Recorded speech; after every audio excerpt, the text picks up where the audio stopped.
Claire Takata has never known much about her father, who passed away 10 years ago, but on the anniversary of his death, she finds a letter from her deceased father to her stepfather. Before now, Claire never had a reason to believe they even knew each other.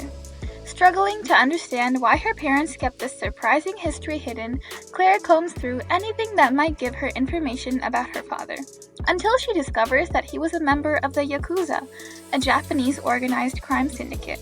The discovery opens a door that should have been left closed. The race to outrun her father's legacy reveals secrets of his past that cast ominous shadows, threatening Claire, her friends and family, her newfound love, and ultimately her life. Hello, fellow bookworms! This week's read is Ink and Ashes by Valynne E. Maetani. Here's my review. Claire is everything you want in a young adult heroine. Driven, flawed, protective, and real. You feel her confusion, her determination, and her bravery. But this story doesn't just rest on Claire's shoulders. There's Avery, her little brother, who brings chaos and comedy to every scene he touches. Honestly, I miss him already. His humor and energy added so much life to the story. Forrest, the love interest, is refreshingly sweet, supportive, and gentle. The slow burn tension between him and Claire is genuinely swoon-worthy. And then there's the triumvirate of her guy friends, all distinct, layered, and loyal in their own ways. Together, they create a believable, sometimes messy, but always heartfelt-bound family dynamic. The plot is sharp and fast-paced without feeling rushed.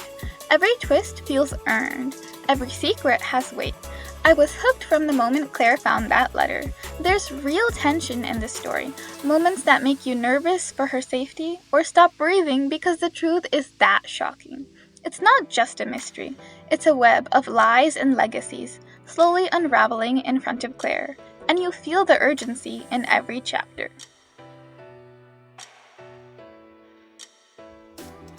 Ink and Ashes hit me emotionally on so many levels. There's fear for Claire's safety as she stumbles closer to a legacy of violence she never asked for. There's joy because Forrest finally confesses how he feels, and it's just a sweet payoff. There's laughter, so much laughter, especially from Avery's antics. And there's that subtle ache of Claire realizing how little she's been told about who she really is. You'll laugh, swoon, worry, and feel your heart catch at least once.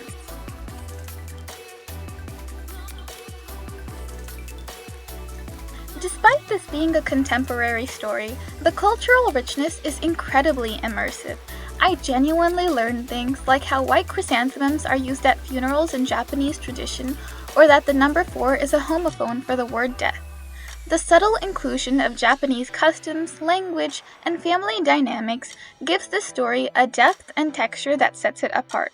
It's the kind of cultural layering that makes the mystery even more compelling.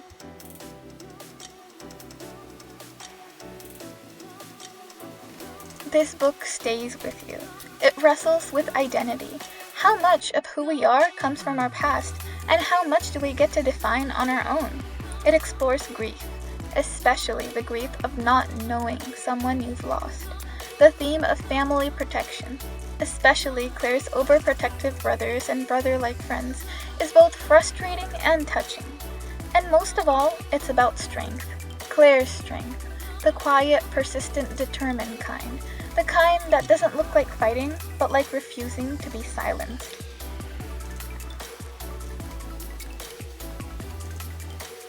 Even by the final page, not every question is answered. And honestly, that's just part of the magic. It feels real, like the kind of story that lingers, not just because of what happens, but because of how it makes you feel. If you're into emotional mysteries, deeply personal stakes, and a romance that makes you giggle and swoon, Ink and Ashes is a book you definitely shouldn't miss. Make sure to like and share this video, subscribe to Weekly Reads, and let us know in the comments about any book recommendations and your thoughts on this read. That's it for this week's read, and see you next week, bookworms.